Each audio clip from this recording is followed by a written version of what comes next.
Once upon a time, in the heart of Igbo land, nestled among hills and red earth paths, there was a quiet village called Umuama. In this peaceful place lived a young woman named Ogechi.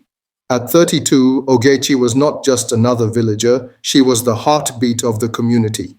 People called her our daughter, not because she belonged to one family, but because she belonged to the whole village. Every morning, before the first rooster crowed, Ogechi was already up. She swept the compound till the red earth shone. She fetched water in clay pots balanced on her head. She washed her parents' clothes and cooked their meals, most times yam porridge, flavored with uziza leaves and love. Then she'd head to the farm, her feet knowing every twist of the forest path. She never asked for praise. She never looked tired. She never complained. Her parents called her their blessing. The elders would say, "This girl is a daughter of the soil." Young girls dreamed of being like her. Men respected her deeply, and some even hoped to marry someone with half her character. Whenever people gathered in Umuama, you'd hear someone say, "If we had 10 girls like Ogechi, this village would be paradise." Every year, the village came alive for the Masquerade Festival. It was the most awaited time, when ancestral spirits in masks and raffia danced among the living. This year, Ogechi wore her finest wrapper and tied her 2 braids beautifully. With her friends, she walked gracefully to the square, her smile lighting every corner. The air was filled with excitement. Children laughed, old men sipped palm wine, and the drums echoed stories of generations. But soon the mood changed. One of the masquerades, bigger, louder, more terrifying, entered the square. The people stepped back. Children hid behind their mothers. The air grew thick with fear and wonder. Then something strange happened. The masquerade, with a sudden turn, locked eyes with Ogechi. She froze, and before she could blink, it charged at her, staff raised, voice roaring like thunder. Ogechi turned and ran. People shouted. Some laughed, thinking it was a joke. Others watched, worried. But Ogechi, even in fear, was smart. She didn't run toward the market or the crowd. She ran down the shrine path, a sacred trail where no masquerade, real or fake, was allowed to enter. And just like that, the masquerade stopped. It froze at the edge, unable to cross the line. The chief stepped forward, his voice commanding, "Remove the mask!"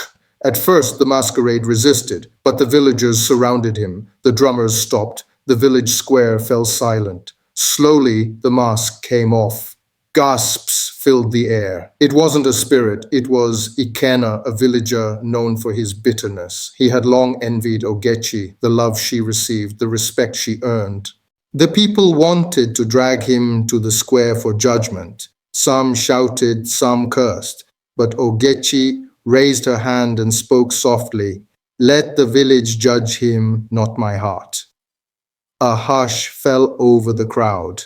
The chief nodded. The people stepped back. From that moment, Ogechi wasn't just a hard-working daughter. She became a symbol of grace, wisdom, and forgiveness. A few days after the festival, a quiet orphan girl named Adaura came to Ogechi. She said, "I want to learn from you, not just how to cook or farm, but how to be strong." Ogechi smiled and took her in like a sister. Together they worked, learned, and laughed. One day, a businessman from the city came with offers. He wanted to buy the land near the sacred stream, to build factories and hotels. He promised riches, jobs, even scholarships. The village was divided. But Ogechi stood before the council and said, "What good is money if it buries our roots? If we lose the land, we lose our soul." Her words struck hearts. The village said no. Inspired by her, the women formed a cooperative. They farmed together, sold produce, built a small school, and even started a palm oil mill. The land was saved, not by machines, but by hands, hearts, and unity. Years passed. Ikena, the man who once wore the false mask, returned. He was older, quieter, ashamed. Ogechi met him at the village stream. She handed him a hoe and said, "You can help, if you want to." He said nothing, but from that day he worked harder than anyone. Adora grew into a strong woman, kind, wise, just like Ogechi. The school became bigger, the village grew stronger, and Ogechi, she never asked for praise.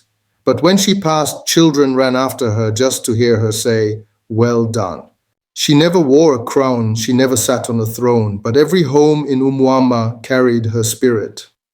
When the elders told tales, her name came up. When girls faced fear, her courage guided them. And when boys asked, "What is true strength?" the answer was simple: go and ask Ogechi. Young people, listen well. In life, not everyone will cheer your good works. Some will pretend to bless you, only to curse you in disguise. But like Ogechi, stay rooted in values. Let your hands be busy with good. Let your feet walk wisely. Let your heart forgive even when it hurts. And remember, truth unmasks lies, light defeats darkness, and goodness always wins. Thank you for watching Ogechi and the Masquerade, a tale from Umuama village. Please like, share, and subscribe to keep our stories alive.